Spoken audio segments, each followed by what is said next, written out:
January 14th, 1970. The Frontier Hotel in Las Vegas. The room was packed. Every seat taken, people standing along the walls. And in that audience, something strange was happening. Grown men, strong, proud black men who never showed emotion in public, were wiping tears from their eyes. Women clutched handkerchiefs to their chests. The air was thick with something you couldn't name, but everyone could feel. Diana Ross stood at that microphone in a gown that caught every light in the room. Behind her, Mary Wilson and Cindy Birdsong held their positions, their faces a mixture of emotions too complicated to read. This was it, the final performance of Diana Ross with the Supremes. And here's what most people don't know. In the weeks leading up to that night, there were phone calls that went unanswered. There were conversations that ended in tears. There were accusations, denials, and wounds that would never fully heal. The story most people heard was simple. Diana Ross left the Supremes to pursue a solo career. Berry Gordy had bigger plans for her. It was a business decision. Time to move on. But that's not the whole truth. Not even close. The real reason Diana left the Supremes involves betrayal, ambition, love, jealousy, and a tragedy that was already unfolding, one that would claim a life before the decade was over. Some of y'all remember exactly where you were when you heard Diana was leaving.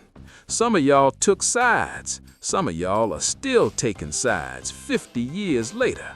But before you decide who was right and who was wrong, you need to hear the full story.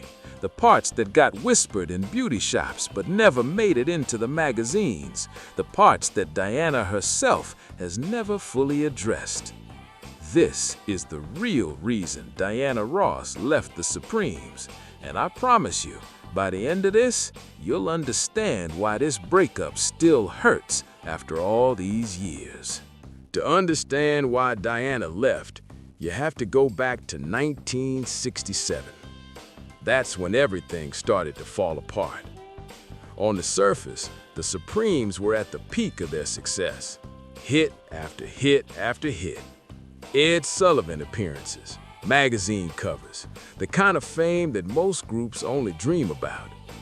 But behind the sequin gowns and synchronized choreography, tensions were building that would eventually tear the group apart. It started with a name change. In 1967, Motown officially renamed the group Diana Ross and the Supremes. Not just the Supremes anymore. Diana Ross and the Supremes. Her name first, her name separate, her name above. Now, Berry Gordy would tell you this was a marketing decision. Diana was the face of the group, the voice people recognized. Putting her name first made business sense. But for Mary, and especially for Florence Ballard, it felt like something else entirely. It felt like erasure. Do you remember what it's like to work just as hard as someone else? To put in the same hours? To sacrifice the same things and then watch them get all the credit? Some of y'all know that feeling in your bones. The slow burn of being overlooked. The frustration of being pushed to the background of your own story. That's what Mary and Florence were feeling. Florence took it the hardest. And here's something most people don't talk about enough. Florence Ballard was the one who started the group. She was the one who brought Diana in. She was the original lead singer, the one with the big, powerful voice that could fill a room without even trying. But somewhere along the way, her group had become Diana's group. Her dream had become Diana's dream, and she was being pushed further and further into the shadows. Florence started drinking, missing rehearsals, gaining weight. Her behavior became erratic, unpredictable. The same fire that had made her a star was now burning her from the inside. Berry Gordy had no patience for it. Motown was a machine, and machines don't stop for broken parts. They replace them. In July 1967, Florence Ballard was fired from the Supremes. Let me say that again so it sinks in. The woman who founded the group, the woman who brought Diana into the fold, the woman whose voice had helped create some of the most iconic songs in music history, fired. She was given a settlement. Some say it was fair, others say she was cheated, and a contract that prevented her from using the Supremes' name or performing their songs. She was replaced by Cindy Birdsong, and the group moved forward as if Florence had never existed. But here's the question that haunted everyone then and haunts people still. What did Diana know? What did she do? Could she have saved Florence, and did she choose not to? Some folks say Diana pushed Florence out, that she saw Florence as a competition, as a threat. They say Diana whispered in Berry Gordy's ear, encouraged the firing, and washed her hands of her former friend. Others say Diana was caught in an impossible situation, that Berry Gordy made the decisions, and Diana had to go along to protect her own career. That she cared about Florence, but couldn't save her from herself. The truth is probably somewhere in the middle. The truth usually is.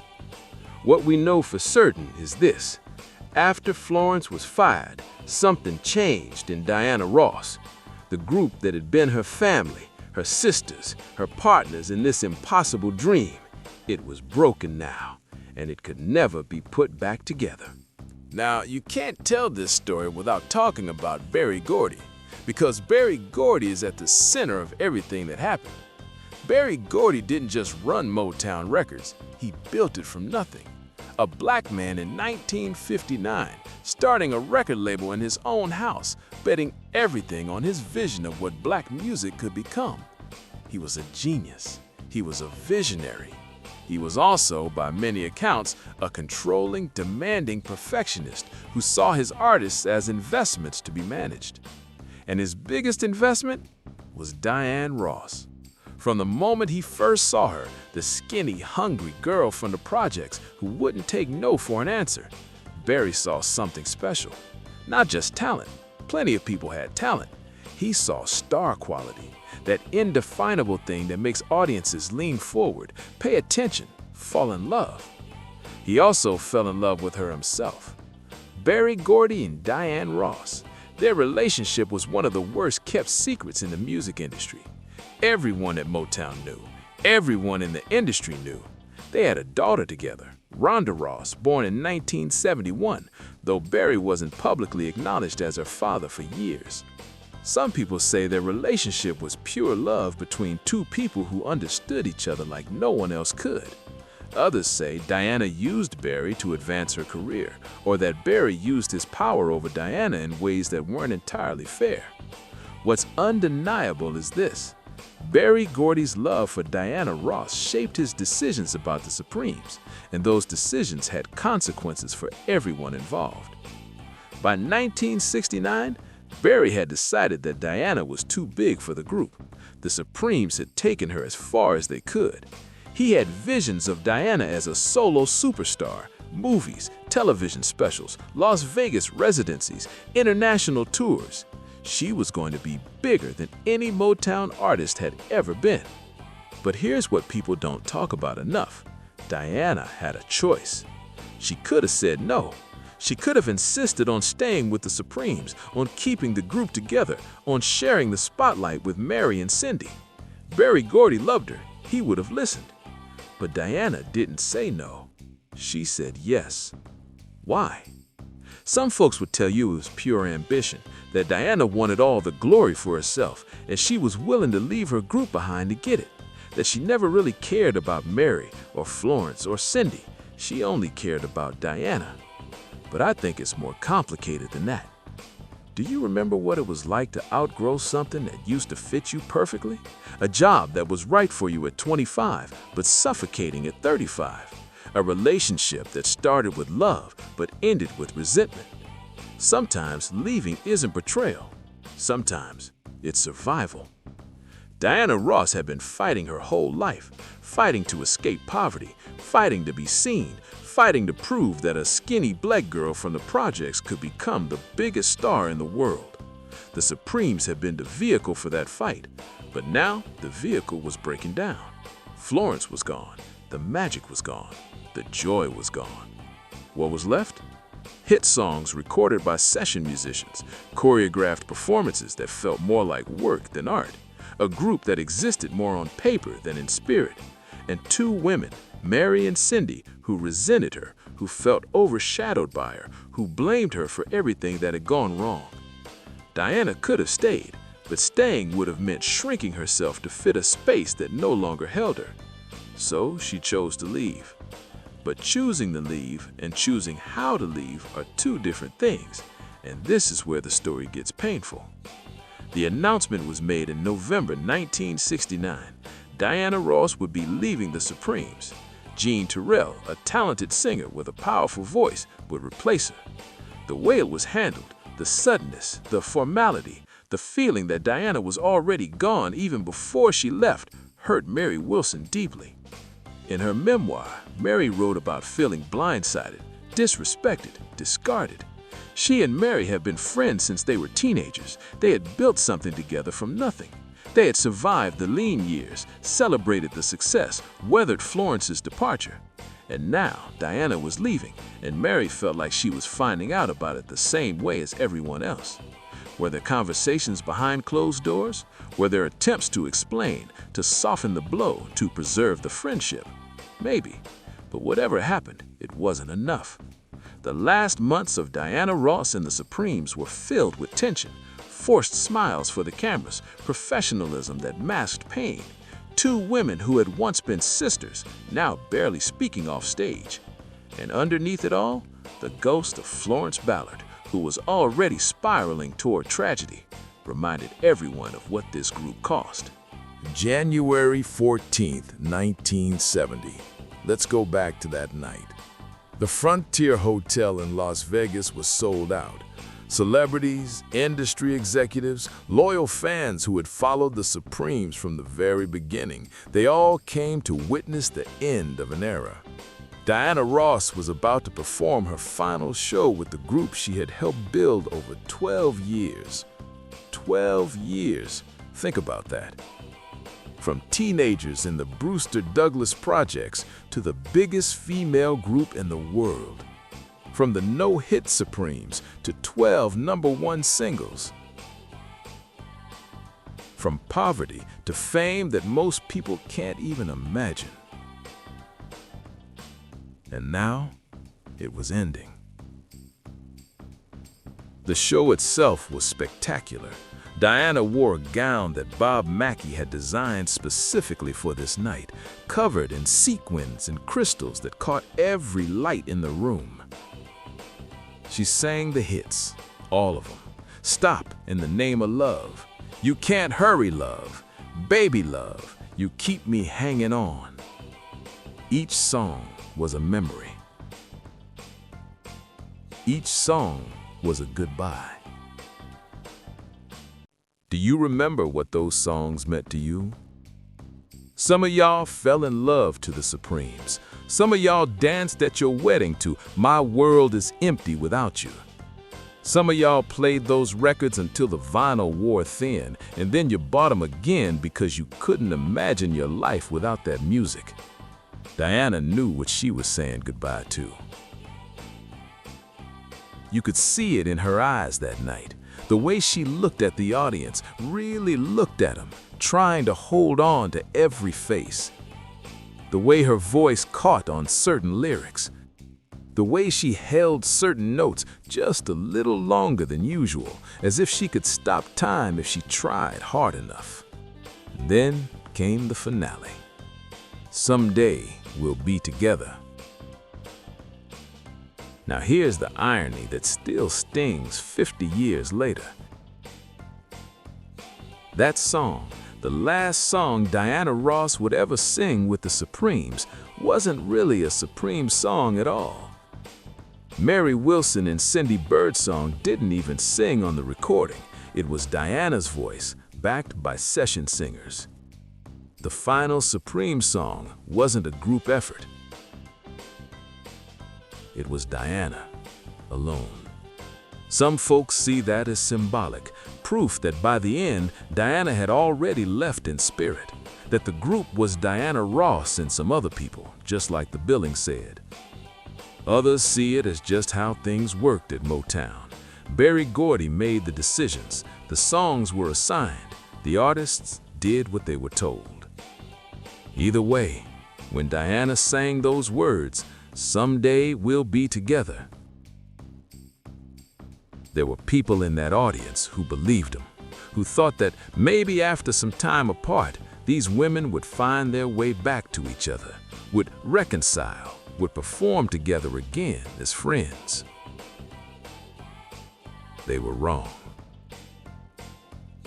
After the final song, Diana stepped to the microphone and introduced her replacement. "I believe nothing ever really ends as long as the music lives on. And tonight, the music of the Supremes will live on with a new member, Miss Jean Terrell." And then she walked off that stage and into the rest of her life. Mary Wilson stayed with the Supremes. They continued touring, recording, performing, but it was never the same. The magic that had made them special was gone. They had hit after hit with Diana, but the Diana-less Supremes never matched that success. The group went through lineup changes, management changes, identity changes. By 1977, it was over.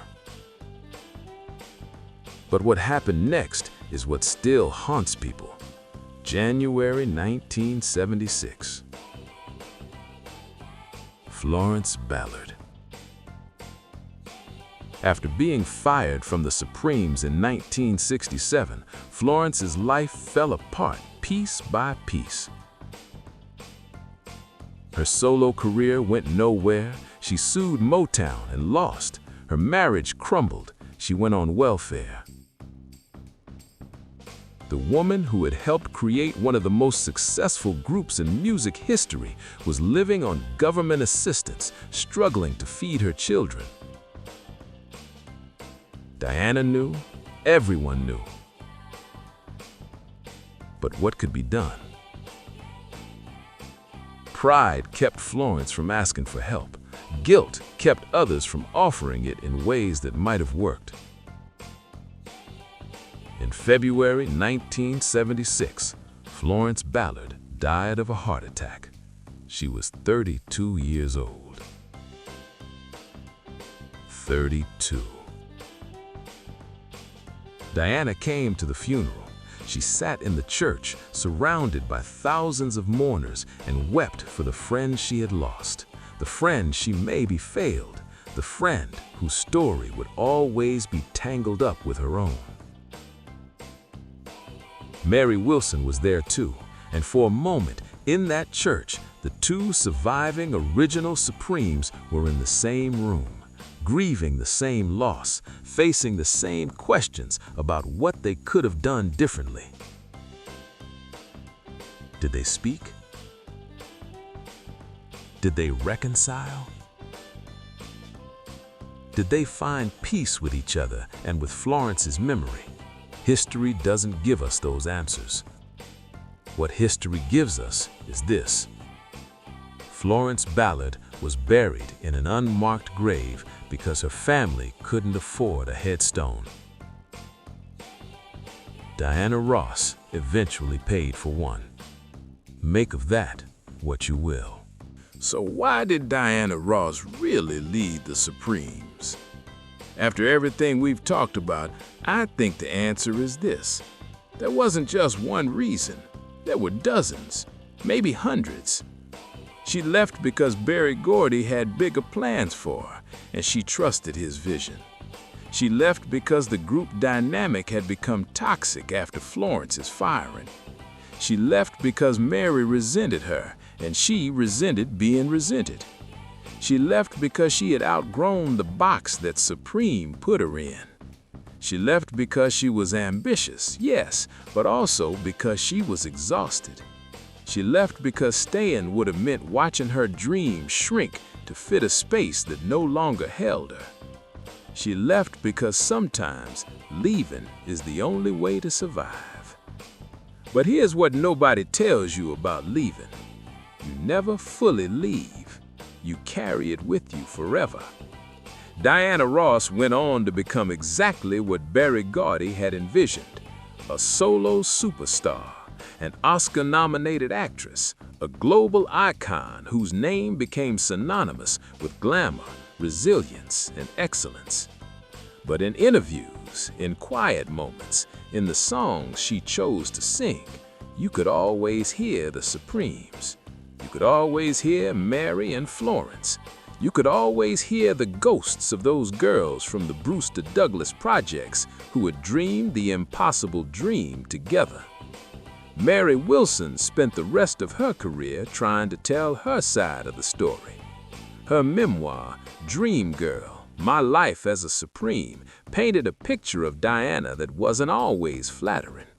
It talked about the slights, the ego, the ways that Diana had put herself first at the expense of the group. Some folks read that book and felt vindicated. Finally, someone was telling the truth about Diana Ross. Finally, the other Supremes were getting their due. Others read it and felt sad. Sad that the friendship had broken down so completely.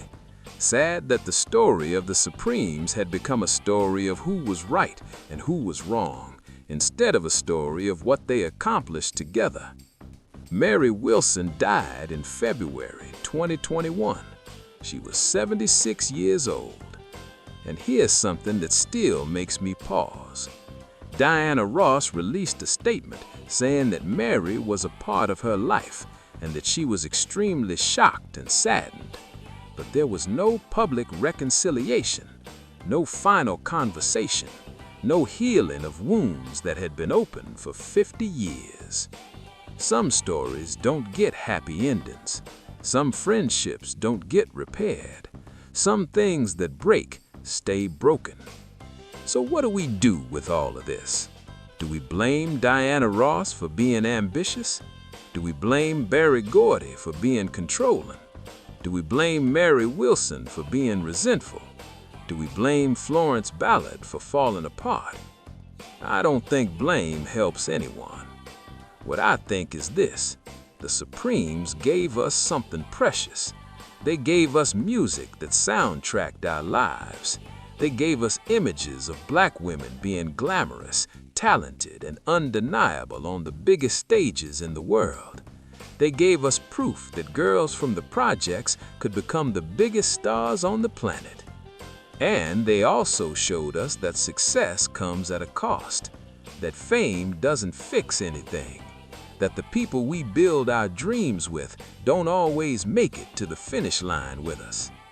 For those of us who lived through it, who watched Diana on Ed Sullivan, who danced to Stop in the Name of Love at our first dance, who cried when Florence died and again when Mary died, the story of the Supremes is personal. It's not just music history, it's our history. So I want to ask you something, and I want you to really think about it. What did the Supremes mean to you? What songs take you back? What memories do you carry? And here's the harder question. Have you ever had to leave something you built with people you loved? Have you ever had to choose between loyalty and growth? Have you ever looked back at a relationship that fell apart and wondered what you could have done differently? Drop your thoughts in the comments. Let's talk about it. Let's remember together, because that's what this channel is about. It's about honoring the music and the memories. It's about understanding that the people who gave us the soundtrack to our lives were human beings with human struggles. It's about loving them, not in spite of their flaws, but with full knowledge of everything they went through. Diana Ross left the Supremes because she had to. Mary Wilson stayed because she had to. Florence Ballard died before any of them could make things right. But the music lives on, the memories live on, and as long as we keep talking about them, as long as we keep playing those records and singing those songs, the Supremes will never really be gone. Thank you for watching. Thank you for remembering with me. Hit that subscribe button if you haven't already, and I'll see you next time for another journey down memory lane. Someday we'll be together, indeed.